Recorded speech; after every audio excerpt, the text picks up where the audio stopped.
Hello and welcome to the Film Pulse Podcast. This is episode number 377. My name is Adam Patterson. With me today we've got Kevin Rakestraw. Hey, Kevin. Hey, how's it going? It's going all right.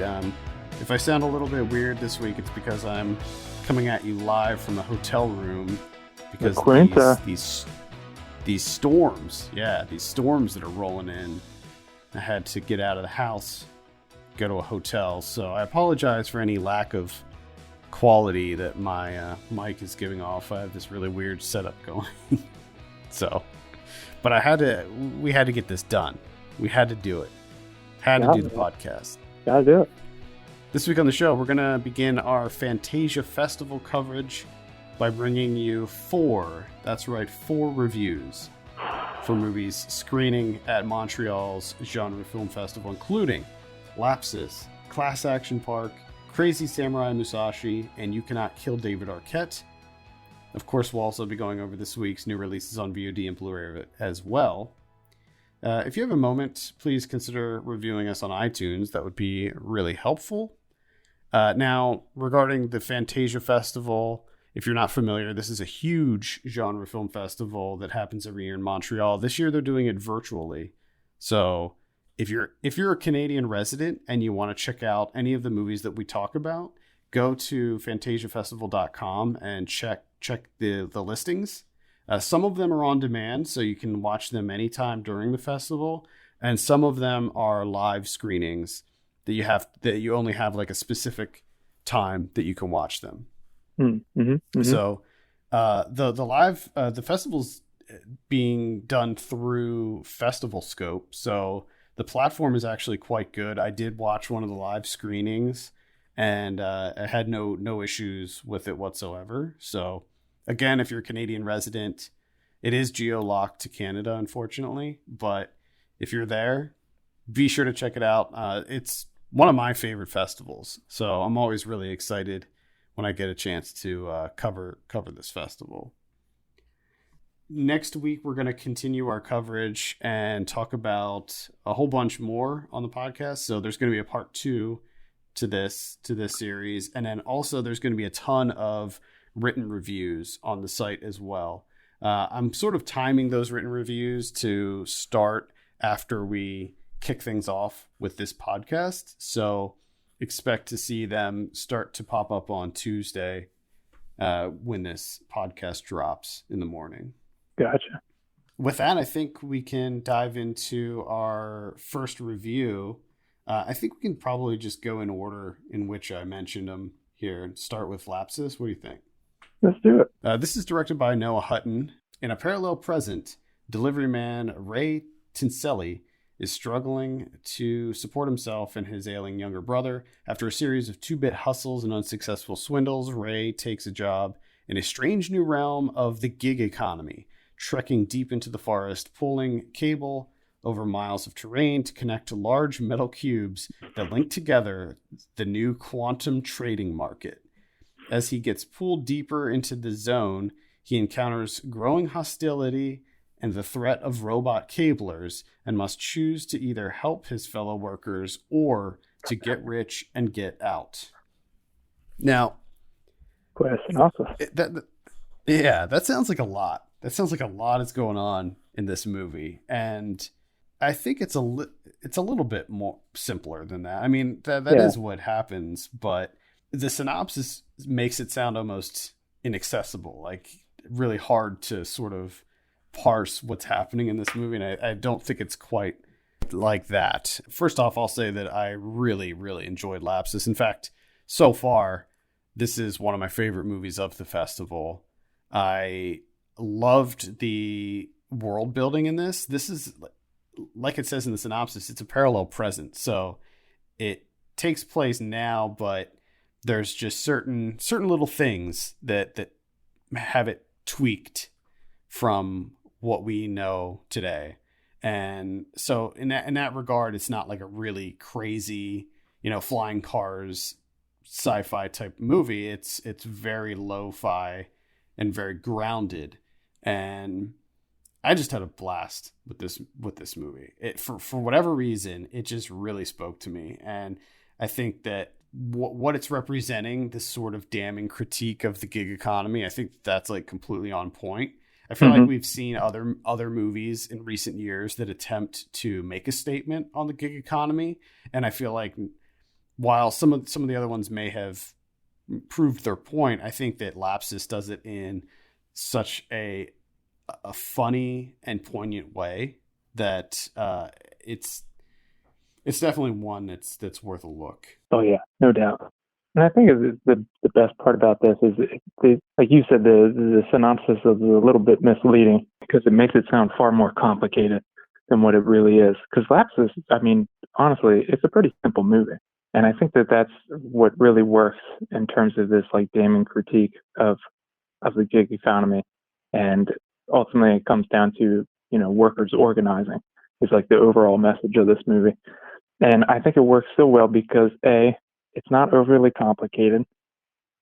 It's pretty straightforward. You can understand exactly how this whole like little economy, these gigs that worked out of it, the people running these routes of cable in the forest, and you get to pick the routes you get. Some you get more money, some you get less, and it depends on how long you've been doing it, that kind of thing. So it's all relatively simple. It's easy to understand, but yet it really captures what's happening now, but just in a completely different way. Just with its own little made up world. And the world building is just outstanding. Yeah, I mean, the level of detail that goes into every aspect of how this like profession works. So to get it into a little bit more detail about that, so you have this new era of quantum computing where, I mean, quantum computing is like a real thing, but it's just not, we're not there yet. And in this reality, quantum computing becomes a real thing, and everybody has these new quantum computers, and you have to run the cables to create this like trading network for them. And so to do that, they employ contractors to basically run the cables through like state parks and stuff. So this one takes place in I think it's the Allegheny State Park, if I'm remembering that correctly. I think you might be there. Are you close? Either one. You go through this like orientation, and the funny thing is you have to get a medallion in order to do it. They call it a medallion, which I thought was kind of funny. And then you go through this like brief orientation, and then like you're pretty much on your own. Like you're responsible for your own equipment, like buying your own equipment, and then you have an app that syncs with your phone and this like GPS system, and it basically even though you're on your own, it still controls like everything you do, from when you take a break, like it'll tell you when it's time to take a break, to like replenishing your supply of cable and all of this stuff. And just the level of detail in every little aspect of how this thing works. Like at the end of it, you're just like, yeah, I mean, it all makes sense. It all, they could deploy this thing in real life and it would all just like functionally work. Yeah. And I think that's a big thing for this movie is one, I like the way in which it's handled is I've never really had a question about how it works. It was never like too complicated for me. Like it all made complete sense. And like you said, I could see this functioning pretty much exactly the way it functions in the movie. Like it completely makes real world sense. But it's all very logical. And the way that it's explained, like the information is given to you, through the storytelling aspects of this, is that it's never like overwhelming. It's never like these huge information dumps, like where it's just rapid fire giving you all this information and it's kind of difficult to take it all in and retain it. Like it does a really good job of just like naturally explaining things to you organically, just that like stuff comes up like in the natural process of him, the main character, starting his new job as a cabler, and you just kind of learn about everything, pretty much every aspect. Because there really wasn't a point where I was like, okay, this doesn't really make sense or I have a lot of questions. It it all made sense to me. It was all very logical. Yeah, the way that they parse out information as far as like how it all works is very smartly done. So, like one of the first, a good example of this is when he first starts out and he gets his first spool of cable. My initial question was like, that doesn't look like a lot of cable. Like, what happens when he runs out of cable? And they very quickly address that where he does run out of cable, and then they show how what happens and how you get more cable and how the like spool connects to the end of the other one, and it's just like, oh, okay, there it is. Like pretty much every question I had on the logistics of how this worked was answered almost immediately. Like as soon as the thought popped into my head, I was just like, okay, there we go. Like the same with like the little robotic cablers too. So like that's a big part of this. So you have this guy who, by the way, if they ever make a James Gandolfini biopic, you gotta hire him. It has to be him. you gotta bring on Dean Imperial because this guy is like the spitting image of James Gandolfini.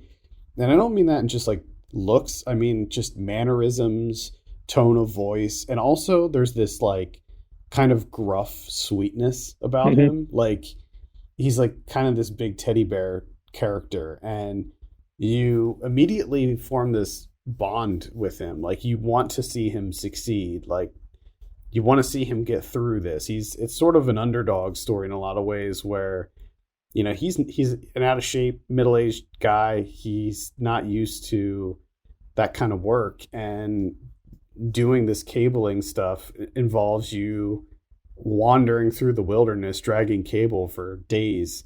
And he's doing it so that he can get his brother treatment for this omnia that he has, this mysterious disease that I guess inflicts people. Yeah, like every little piece gets answered immediately, and it's just it's all put together so well, and it's funny. There's a lot of humor in it, but I think that the sort of social commentary aspect of it is really on point as well. It's not overt, it's not in your face, but it lays it all out very, very plainly. And it also has that through line of what who the hell is Lapsis? Like he needs to get a medallion, and he's trying to make money fast because he's trying to get his brother into this treatment facility. And so he goes through maybe some back channels. There's this guy that he knows who works with the cablers and can obtain a medallion for him like really quickly. So he goes through and gets the medallion, and he finds like at the beginning when you first start your route, you scan your GPS thing and it pops up with your like profile. And his name is Lapsis Beef Tech, which I think is the funniest name ever.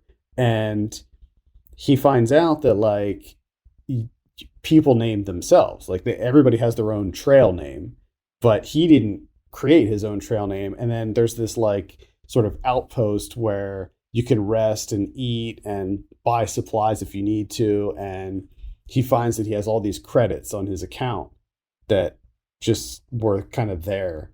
And so he's immediately is like, well, somebody else had this medallion before me. I have somebody else's account, but he doesn't know who it was. And when people start learning of his trail name, they start giving him like the cold shoulder, and they start, you know, treating him like crap. And so there's a lot more to the story as it unfolds. And I mean, that was one of the big things for me is I never knew where this movie was going. Like I was just constantly like, where is this going next? What's happening here? And I was just like, just so on board the whole time. I was like, I'm just along for this ride and it can keep going. I was just so entertained by it. I mean, in terms of like lo-fi, yeah, this is one of the better ones of the last couple of years. This was really a surprise to me. I would put it up there with like Safety Not Guaranteed or even Primer. Like it's a little bit more, I would say, I don't want to say high budget than Primer, but like there's more going on. Like there's actual effects work and stuff in this. It's not like completely stripped down. Like they like the robots and stuff they have like actual devices and things in this. And I think that all of that stuff goes along really well with the world building, like the little robot drone things. So they're constantly competing with these robots. And if one of the robots overtakes them on their route, they lose the route to the robot. All that might, that's the thing, is it feels like Noah Hutton thought about everything. Yeah, every little detail, was thought out, and I just was just really impressed with it. I didn't really know what to think going into it. I had no idea what to expect, and I came away just really. And I think that it's not just the world building and all of the little minutia of this movie that really sold me. I think it was the strong characters too. I mean, oh yeah, Dean Imperial. Dean Imperial was amazing in this, and then you have all of the secondary characters and stuff were pretty incredible too. Yeah. Oh no, definitely. You kind of figure out, the intriguing aspect of how all of this works with the quantum computing, running the cable, and the drones, and the underdog story of like a bunch of exploited workers organizing to fight back against the cabling companies. Which, how do you not get home? They got fucking cables all over the place. There's just cables. Yeah. Miles of cables just ruining our national parks with giant black cables. Yeah, which you could easily see happening. Easily. One thing that I thought was interesting, maybe this is something that actually exists in real life, but it's just a small thing, but there's another app that allows you to rent out your garage to other people, and it like you go in and you can like scan the garage and it'll open and you can sort of store stuff in there for a fee. And I thought to myself, that seems so real that I would be surprised if that didn't already exist. I know. And I love the fact that Dean Imperial is, he's a middle-aged man. He's not really up on tech. So like as this stuff is happening, you can just tell that he's like, what the fuck? Like, why would you do this? He's just in constant shock. And the scene when he goes to the little garage thing and they're like, oh yeah, charging is not included in this one. And he's just like, all right. It's crazy. I'm telling you right now, if that's not a service that already exists, and it very well might, I totally foresee that as being something.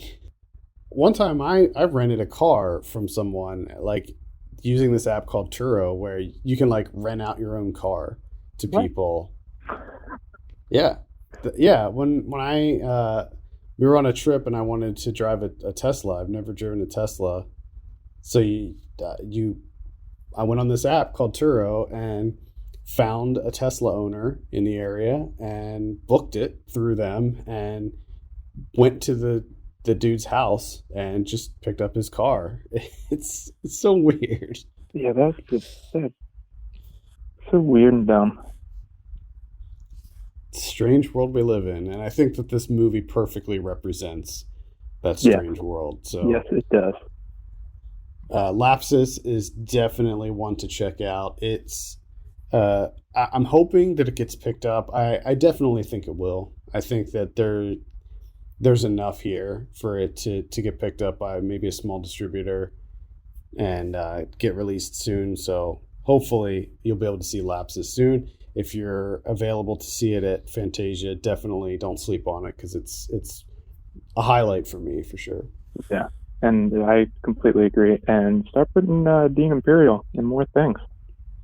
Moving on to our next movie, let's talk about Class Action Park. This is a documentary directed by Seth Porges and Chris Charles Scott III. I have a synopsis here. Discover the legacy of Action Park, a very real amusement park that used to exist that has something of a legendary story. Not only because the park was wild and far less structured than something like Disneyland, but because many people were seriously injured and some even died. While it sounds made up, this place was very real. Now, I actually talked about Action Park previously on this show. I'm pretty sure that talked about Action Park. I don't know if it was on the air, maybe off the air, but I know I talked to you about it before. I feel like we talked to me about it like numerous times. I To the know, point where I'm this, kind. because when you told me like this documentary, I'm like the only thing I could think of was like, God, another one. Like, I feel like we've talked about Action Park so many times that like, this is like the seventh documentary. Yeah, yeah. I'm a bit of an Action Park connoisseur. I love the story of Action Park because it's just so ridiculous and it's just so 80s, and I'm just all about Action Park. But looking at this feature length, this is the first feature length documentary about the park. We'll start this one with you, Kevin. What were your initial impressions of Class Action Park? You've talked about Park so many times, right? That I kind of know enough about Action Park that this documentary was a little bit redundant. Like, so I think it really works for people that might not have that much knowledge of the park. I mean, you do get some like more background with the owner and like how it all came about, his finances and everything. So I did appreciate that aspect of it. But to me, unfortunately, it wasn't enough for me. You know, it wasn't in depth enough. It kind of felt like a VH1 episode because I mean the majority of this is just talking to Chris Gerhardt.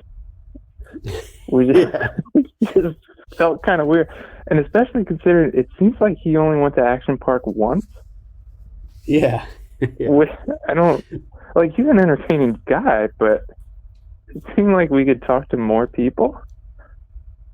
I felt the same way. I thought that first of all, Chris Gerhardt is very funny in this. Like he is definitely one of the funniest parts of this movie, and I appreciated that they did interview him. But as this, you run into this issue anytime there's a documentary that you watch where you already know a lot about the subject matter, and yeah, for me, there wasn't a lot here that I didn't already know about Action Park. I was kind of hoping that I'd be able to see more footage from the park, and unfortunately, it seems like maybe there isn't that much of when the park was in its heyday. Yeah. So like they kind of reused the same footage many times over, and I don't know, that was a little bit of a bummer for me too. I think that if you're not familiar with Action Park, you'll find this documentary to be very entertaining because it is a crazy story. This place is completely wild. If you're not familiar, it's this amusement park in New Jersey, and it is notorious for how many people were injured and even died on the various attractions there. And I mean, when you look at some of them, you're just like, well, yeah, I could have told you that people are going to get hurt on that. And I mean, honestly, it's surprising that more people did not die. Like, you know, when they're like, oh, 2 people died in the wave pool, and you see the wave pool and you're like, wow, only 2 people died in that. Yeah. I would have guessed a lot more. And especially what was it, the Alpine, where it's just like concrete slide, tracks man. and rocks. Like, yeah, concrete track and rocks. Like someone should have been dying every day, I think. Well, I also love the anecdote with the Alpine slide where, so the Alpine slide is basically just this concrete sort of luge that goes down a really steep hill. It's a 2,700 foot incline. And you ride these like sled things that have wheels on them, and there's a brake. So like you control the speed, which is one of the problems. The other thing is like apparently these things would always break and weren't functioning properly, but they never bothered to fix them. And then the other thing is that they take you on a ski lift up to the top. And when you're on the ski lift, there's just this hook that the sleds go on the side. And what people would do would be they would knock the sleds off and they would fall onto people who were going down the slide underneath of them, which seems so dangerous. Yes, And 100%. unfortunately, there was someone who was killed on the Alpine slide. In fact, 6 people died at the park total, and 2 people drowned in the wading pool. There's a kayak ride, and someone was electrocuted on the kayak ride.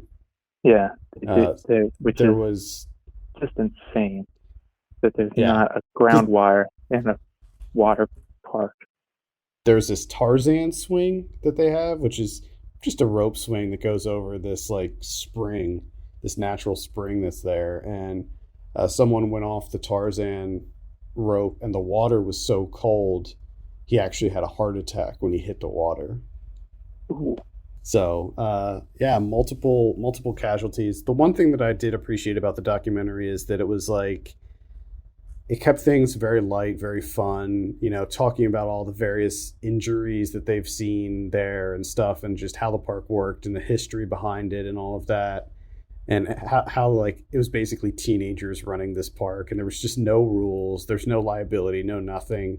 And then once they started getting into the people who were killed, they did bring it down and got serious with the film, and I appreciated that. I thought that they did a decent job of not making light of the fact that people were actually killed here.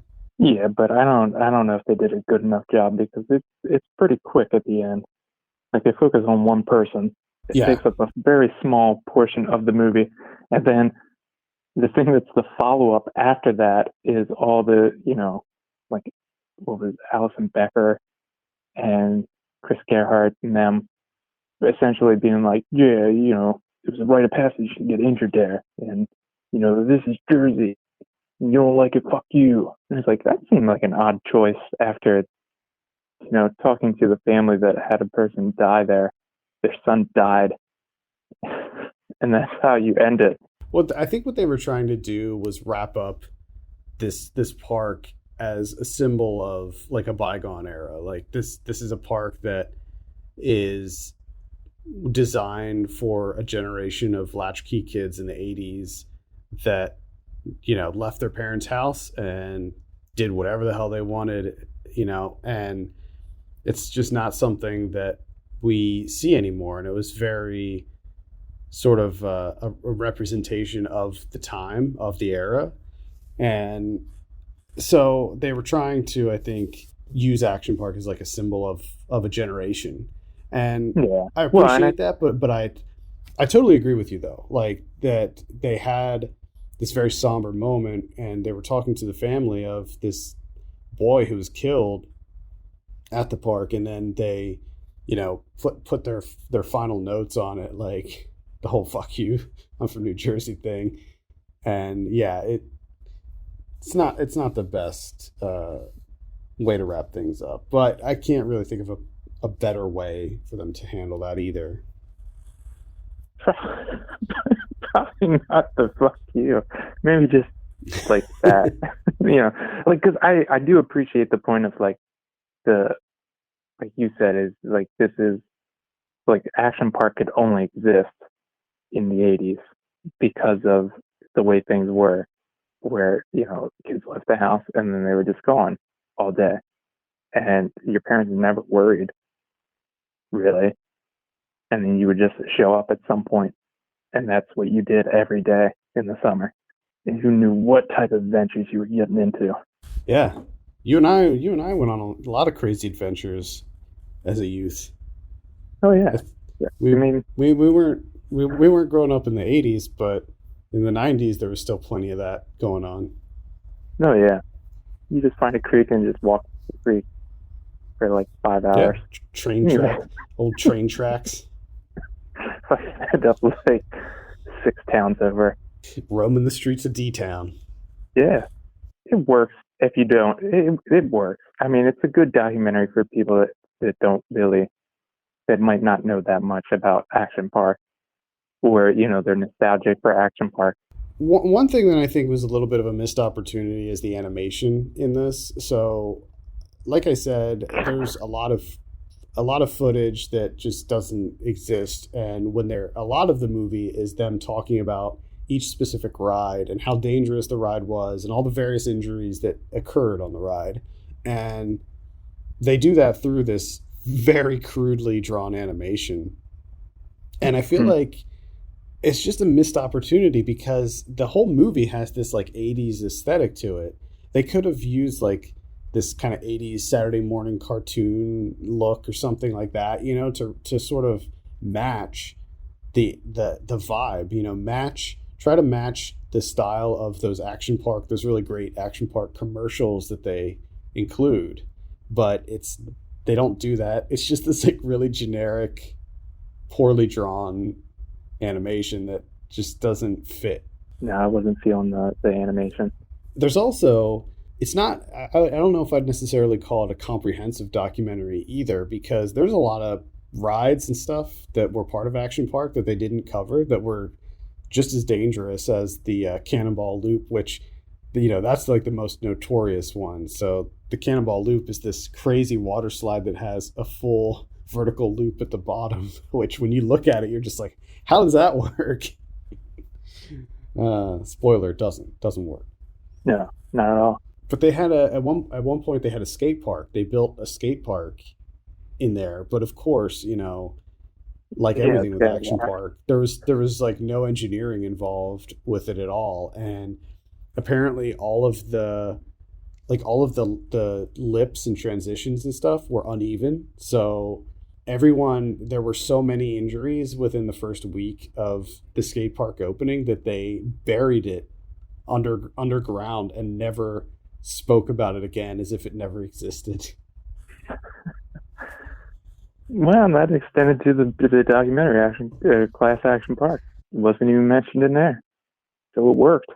All right, that's Class Action Park. That's actually going to be on HBO in the near future. I'm not sure if it has a release date just yet, but keep an eye out because that'll be on HBO and HBO Max coming soon. All right, what do we have next here? Crazy Samurai Musashi. This is directed by Yuji Shimomura. I have a synopsis here. This film, taken around the time of Out and Deluxe, consists of the most famous battle of the swordsman Miyamoto Musashi.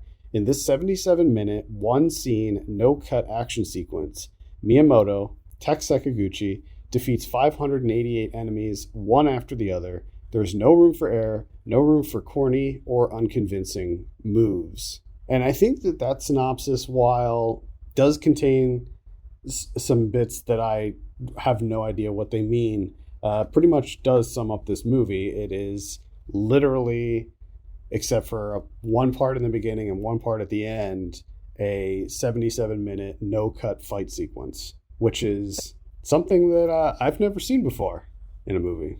So it definitely has that interest level built in, you know, because obviously there's a party that's like, well, how does that work? I have to watch that. I have to see how that plays out. That many fighters, that many samurai swords?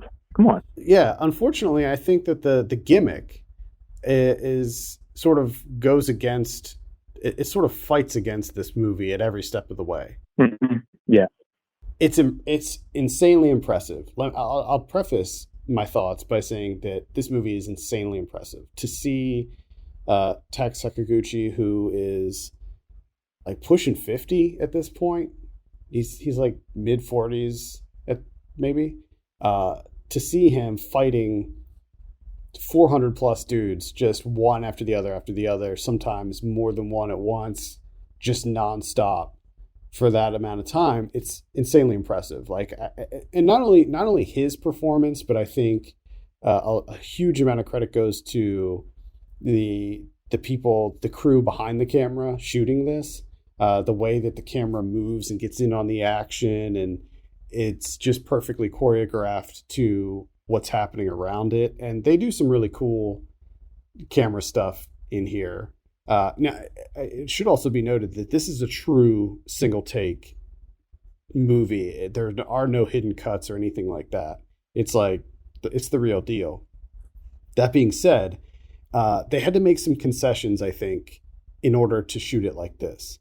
And because of that, I feel like there's this level of unpolished visuals with it that, unfortunately, I think work against the overall movie. Yeah, but it does take you out of it at times because that handheld camera gets pretty shaky at times. Where you're just like, oh, okay, they're having trouble with the camera. It does. I think sometimes it works in its favor. Like there's one scene where he just like slashes this dude and sends him flying, and the guy actually falls into the camera. And so I think that sometimes it actually works in its favor. Yeah. But I agree. Other times you're just like, whoa, it feels really it's almost jarring because it looks like they shot this on some kind of action camera, like a GoPro or something. So it doesn't look very aesthetically pleasing. And the setting, it looks like this just really basic sort of bland village. Not a lot going on visually. Yeah, very generic. And then because of how they shot it and because of the fact that this is all done in real time, you can't add, I mean, you can, but they didn't add very many effects and stuff like that to sort of hide the fact that he's pretending to slash and stab people. So a lot of what you have is Tak Sakaguchi like bonking people on the head with a sword. A lot of head bonking happening in this movie, and then him gut slashing people. But because the camera's like moving around, you can see everything. It's like clear that he's not actually slashing anybody. So it definitely takes you out of it, I think, a lot. Now, sometimes they sort of mix up, and also, I mean, I think the big thing here is that it's largely just the same scene over and over again. Group of dudes come in, one at a time, they go after him. He bonks him on the head or slashes him in the gut, moves on to the next group. So there's very little variation. It's very redundant. Yeah, and after a while, it becomes a slog. Yeah, it's very problematic because you're just like, all right, let's just come on now. But then sometimes he'll encounter like a mini boss. Like somebody will come and you'll be like, uh-oh, this guy looks different. He looks different than the last 150 peons that he fought. Like, it's a bigger dude, or he's wearing a different outfit, or he has a different weapon. And you're just like, oh shit, here we go. And then he'll like kill the dude in 10 seconds. You're just like, oh, all right, there we go. But I will say that some of the little like mini boss fights were at least somewhat of a nice reprieve from the just wave after wave of generic soldier.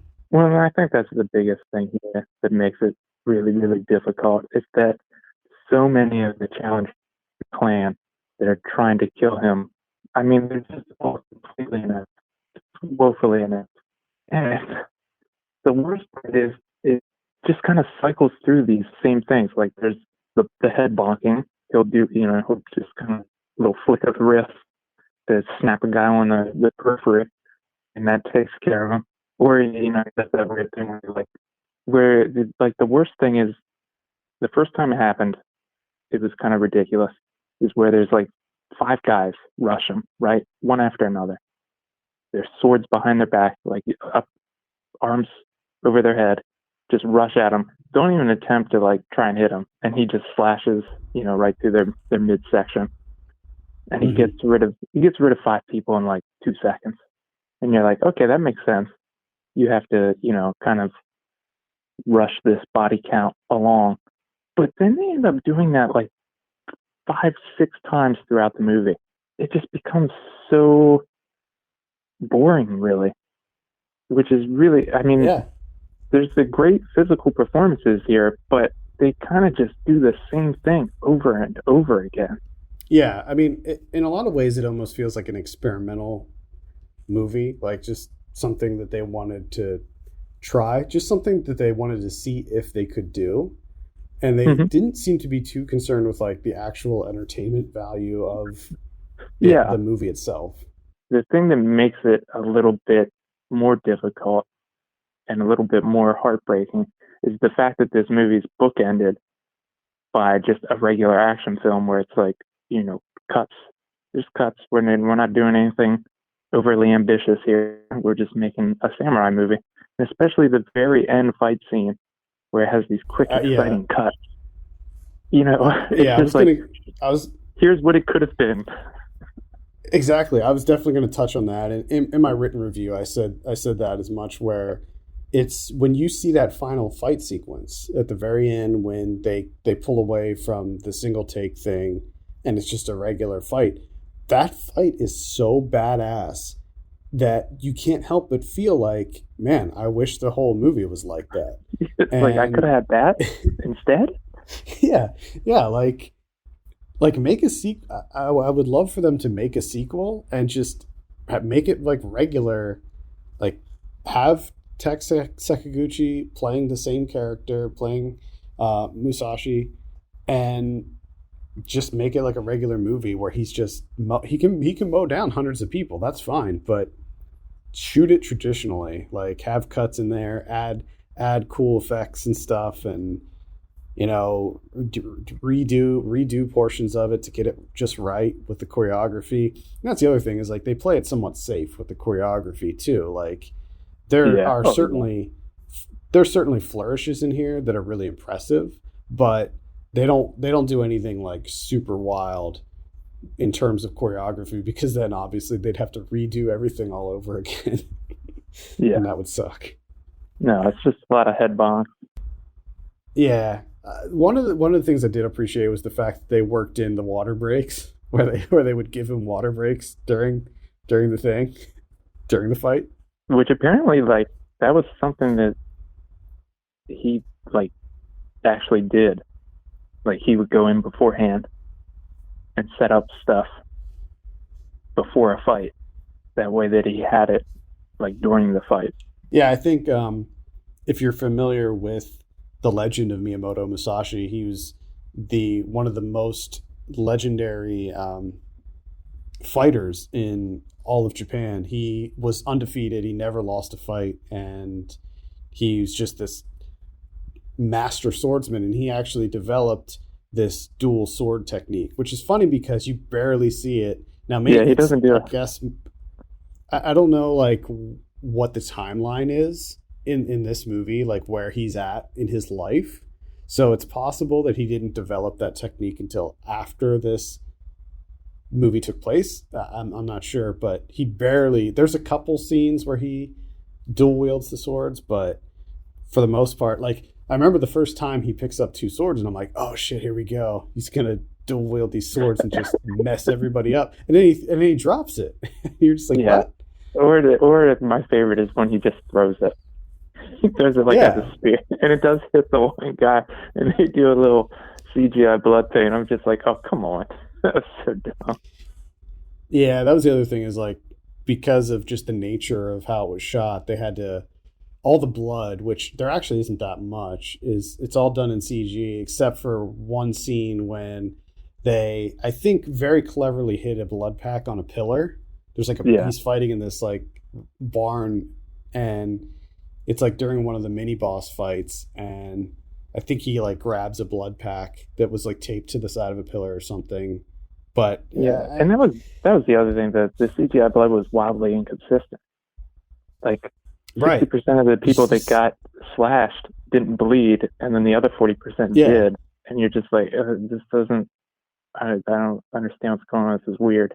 Yeah, I think it works well as an experiment. I think that the technical on a technical level it's impressive, but if you're looking for like just a crazy wild martial arts action movie that features, one guy killing 400 plus people, I think you'll find it to be actually pretty dull.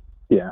I mean, the most impressive thing here to me is Sakaguchi's the physical performance that he's putting on display here.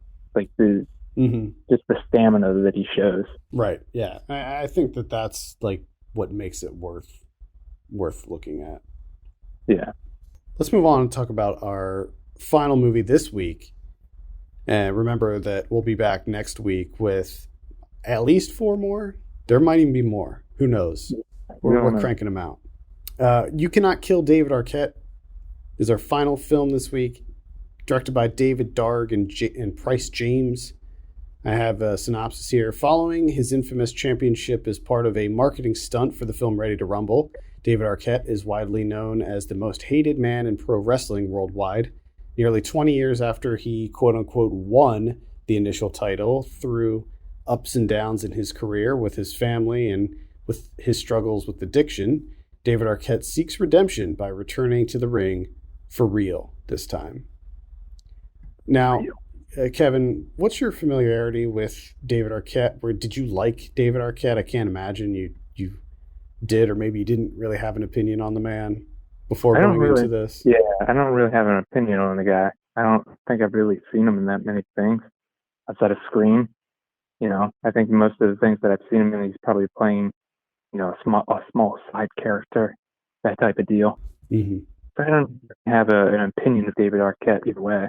Yeah, I can say the same thing. I didn't really have too much of an opinion on David Arquette one way or the other. I didn't know too much about him or his personal life or anything like that going into it. I vaguely remembered the whole Ready to Rumble thing. Like, I remembered the movie, but I also remembered the whole WCW title thing. I remember them doing that as like a tie-in, or like, trying to drum up interest for them. I didn't know that they gave him the title. Like, that just seemed like a really stupid thing to do. Why? Yeah. Why should you do that? Well, according to what they said in the documentary, he wasn't really on board with the whole idea either, because David Arquette is actually a huge wrestling fan in real life. And I think when the opportunity arose for him to do this WCW thing, I think he jumped on it. But then when he realized, like, we're going to give you the title, he was like, I don't know if that's a good idea. But then he went along with it. And according to him, and this is something that I would say is suspect, is he essentially blames that event for contributing to ruining his career. Yeah, but that was already going downhill. You're doing Ready to Rumble, dude. Come on. And see, that's the thing. Like, first of all, I do think that David Arquette is a sympathetic character. Like, I think that a lot of people don't like him. I think that a lot of people find his personality to be a little bit too much and a little bit grating. And I can totally understand that, because I used to feel the same way. After this documentary, though, I think that it does show him as a sympathetic character. But as far as like his career and stuff, there's always this sort of thing in the back of my mind where I'm thinking, like, dude, you had a really good career. Like, yeah, this shitty thing happened to you with the WCW, and a lot of people got mad at you and like talked shit and like trolled you and stuff, but you have like a wonderful family, you have a lovely home, you had a really solid career in Hollywood. I mean, a lot of struggling actors would probably kill to have the kind of career that you had. So there's like a part of me that's like, just be happy with what you have. But I also understand that this is a guy who struggles with like mental health issues and addiction issues, and like being a washed up actor probably does not help with those things. Yeah. And I think that was one of the things that surprised me the most is his house and everything. I'd never thought of David Arquette as being like super successful. So I was kind of surprised, like, when they showed, what he has. And I was like, oh, you have it like really good, actually. Like I can understand like kind of being disappointed in your career, but at the same time, it's like, wow, you actually did a lot better than I thought. Yeah, and like that's the thing. Like he had a really promising career early on, and then he did like the Scream movies, and I'm sure that that's like the house and all of that stuff is probably Scream money. He did 4 Scream movies, and those were all like really big studio films. And so, and also he says like, oh, he's been auditioning for like 10 years or something, and he hasn't. But if you look at his IMDb, he's had plenty of roles. Like he's been, I mean, yeah, they're like not leading man roles or anything, but in fact, he's in a movie called 12-Hour Shift that's playing at Fantasia Festival, and he's really good in it. So it's a little weird to me that he's like saying that he hasn't had work and all this time and stuff, but it looks like he, at least according to his IMDb, it looks like he has done, small parts in movies and TV and stuff. And I think that's the thing, is I think he's looking probably more so for like studio things. But yeah, all he's really stuff. Able to get is indies now. And that was my worry with this movie at the start, is because he kind of blames the wrestling thing on his stalled career, which again, like you, I'm like, I don't know, dude. Like, I thought you were kind of going downhill before that even happened. Like, you were in the movie before the wrestling stuff happened. Like, that movie should have told you where things were headed. And he's like, oh, I want to get back into wrestling. And you see the guy, you see how out of shape he is. And he's just not in good health. And you're like, okay. No. And he's had a heart attack at this point. And then he fucking goes to the Legends of Wrestling thing like 2 days before. He's like, hey, can I wrestle with you guys? And rightly so, they get fucking pissed off at him. Because you're just like, this fucking guy, are you kidding me? But luckily he does get serious about it. But I was like, oh, this is going to be such a huge fucking vanity project. It's going to be so unbearable. But it was nice, like, once he started getting serious about it, and, like, he started getting in better shape. He was in really good shape, and, he quit drinking, and he wasn't doing the drugs and everything. And it's like, oh, okay, this is actually, like, really good for him in a lot of different ways. Yeah. I feel like there were a number of movies that I saw for Fantasia Fest this year that were kind of underdog stories. And I think that this applies in a lot of ways, because, as you said, he had a heart attack. The dude's like, I think when this was shot, he was 46, and yeah, he's had no training in wrestling at all. And I'm thinking, oh, what's he gonna do? Like, just hire some like $500 an hour wrestling trainer and take a few lessons and then get back in the ring, like, using his pseudo celebrity to get him back onto WC or WWE or wherever he does.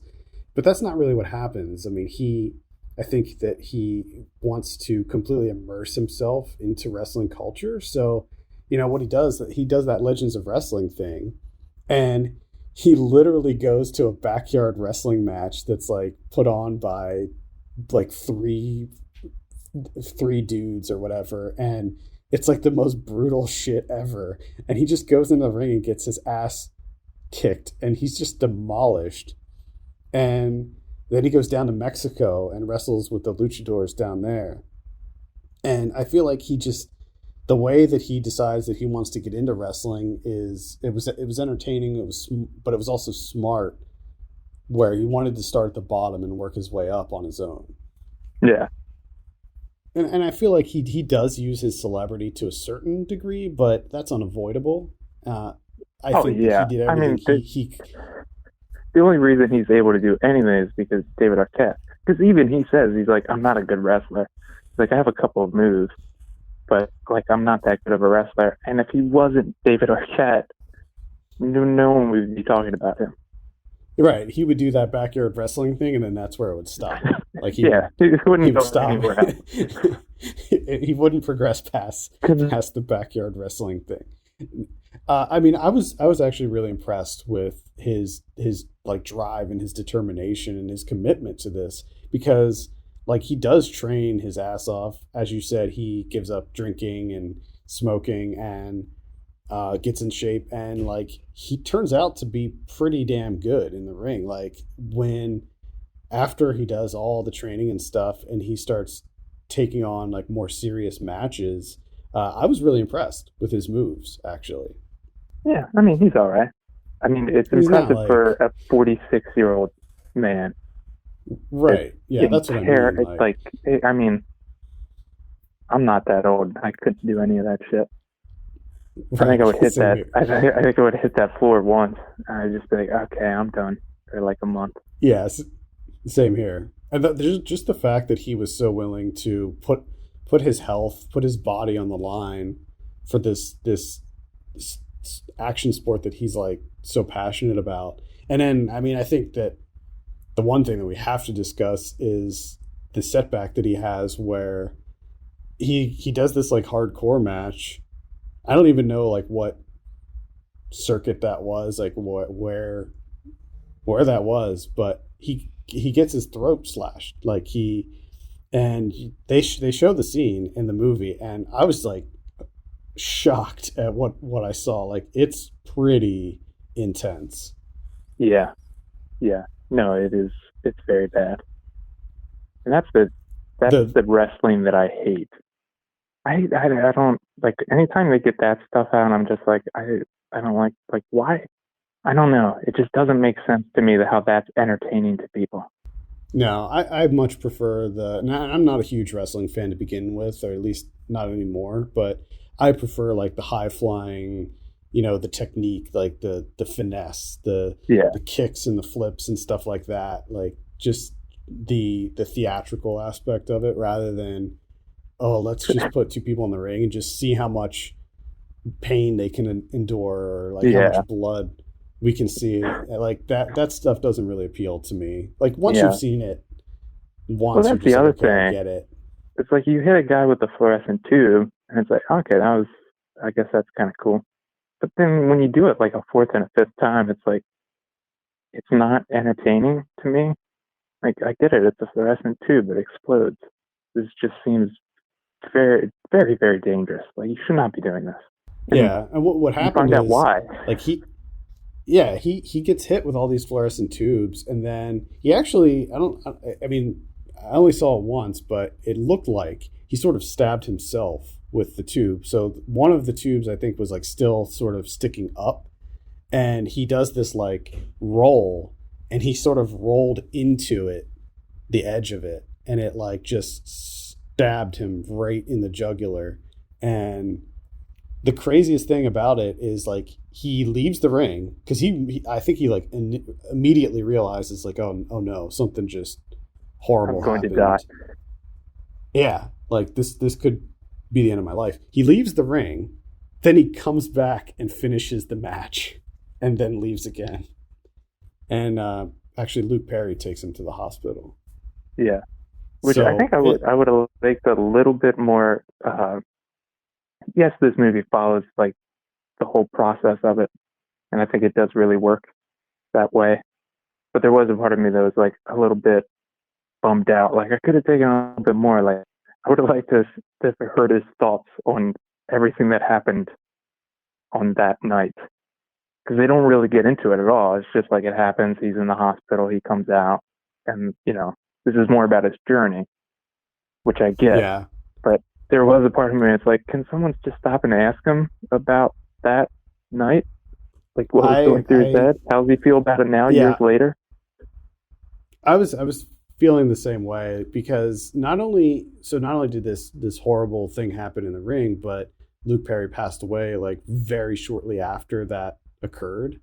And that injury, and combined with Luke Perry's passing, I guess the two of them were like best friends, caused him to relapse. And I think I would have liked to got more input from him on the whole incident and everything regarding that. But I agree. Overall, I think that it is a really well-crafted documentary. I see David Arquette in a different light now. Now, it should be noted that his wife is a producer on this movie, so I don't think you should go into this looking at it as a thoughtful, objective examination of David Arquette as a person, as his character.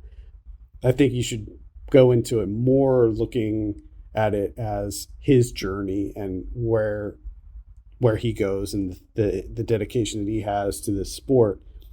I think that it does feel very honest. I don't feel like anything is sugar coated or anything like that, but it is something to keep in mind going into it. Yeah, definitely. And I did appreciate the interviews with like his sisters. You have Patricia Arquette in there and Rosanna Arquette, and they interviewed Courtney Cox too, who's his ex-wife, and because I think I think they were married during the whole Ready to Rumble thing. Yeah, Very interesting. I can definitely recommend this movie. yeah, I do as well. And I think that's what benefited is me not really knowing too much about David Arquette. Because I was kind of intrigued just from the outset, like, yeah, what has David been up to?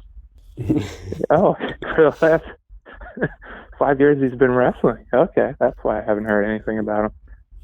Yeah, yeah. It's It's an been. odd choice to do in your late 40s, but all right. I wonder if he's still doing it. Like I don't know. I don't know like what the updated I thing is. If hope he's not. still.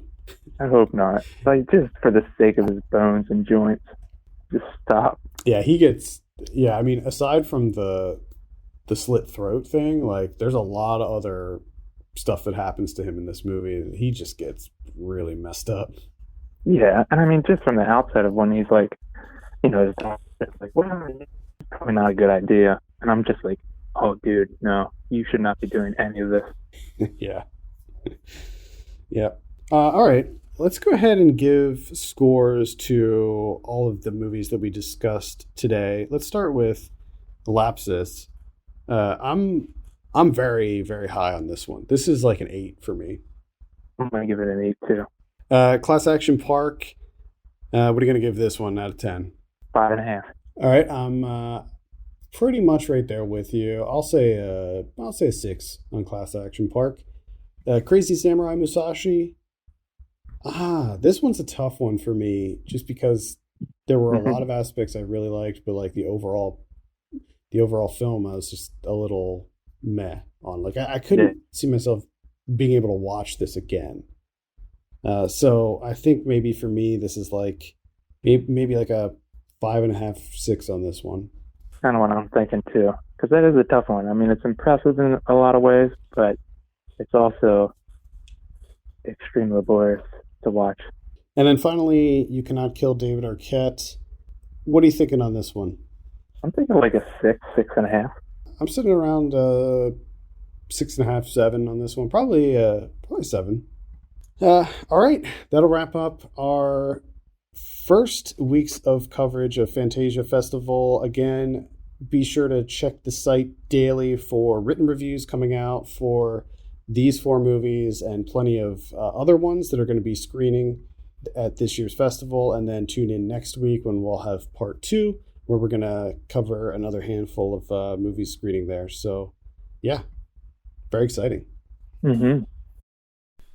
Okay, let's take a look at what we have coming out on VOD this week. On the 25th, we have Hard Kill starring Bruce Willis. We have Diary. That's the Diery, Diary. Mm-hmm. We have The Bleck Effect. This is a documentary. And then on the 26th, we have Lingua Franca. That's going to be on Netflix. That's an Array release. Oh, yeah. We have Rising Phoenix. That's also going to be on Netflix. We have Driven to Abstraction. That's a documentary about abstract paintings. Oh, boy. Watch out.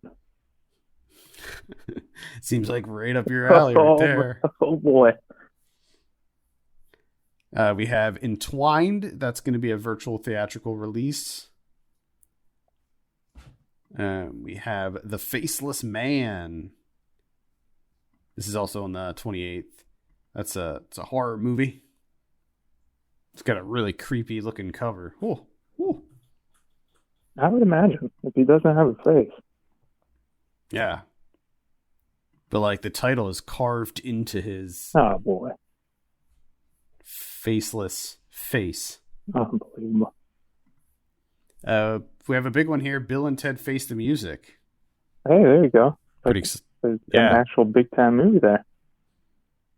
I'm very, very excited about that. We have The Garden Left Behind. That's going to be a virtual theatrical release as well. And we have Centigrade, which I have a review for that up on the site right now, so you can read my full review on Centigrade. I wasn't a big fan of it. Oh. On Blu-ray this week, We have Tales from the Dark Side, the movie from 1990. We just talked about this on the 90s podcast recently. It's pretty fun. A little fun horror anthology based on the hit TV show. We have The House by the Cemetery. That's going to be a 4K release. That's from 1981. The Beast Must Die from 1974. New York Ripper. That's a 4K release. That's from 1982. Big fan of that movie. You should check that out. Blue Underground is releasing that. Hollywoodland from 2006. Remember that? Adrian Brody. Hollywoodland. Ben Affleck. Nope. It's the one where Affleck plays the Superman actor. All right. Sure. We have The Last Victim from 1975. Deep Blue Sea 3 is coming out. There's a third one. Yeah, there's a third one. This is news to me. Yeah, same here. The King of Staten Island. This is the Judd Apatow one with Pete Davidson. It was okay. We have Demonia from 1990. Fulci for Fake is coming out. That's the documentary about Lucio Fulci. It was okay. Kiki's Delivery Service from 1989 is coming out. That looks like it's going to be a steelbook. As is Nausicaa of the Valley of the Wind from 1984. Alias Redneck from 1973 is coming out. The comic from 1985, that's going to be on Arrow. That's pretty much it. The Trip to Greece is also coming out. If you haven't checked that out and you're a fan of that series, definitely worth a look. I think it was my favorite one in the series. What about Criterion's? We got one, and that's Tony from 1935, Jean Renoir. Pick that bad boy out. All right, there you have it. I think that's going to do it for this week. Thank you so much for listening. You can send us your questions and topics to podcast@filmpulse.net. You can follow us on Twitter @filmpulsenet and @filmpulsekevin. And if you have a minute, please consider reviewing us on iTunes. That would be awesome. For Kevin Rakestraw, my name is Adam Patterson. We'll see you next week.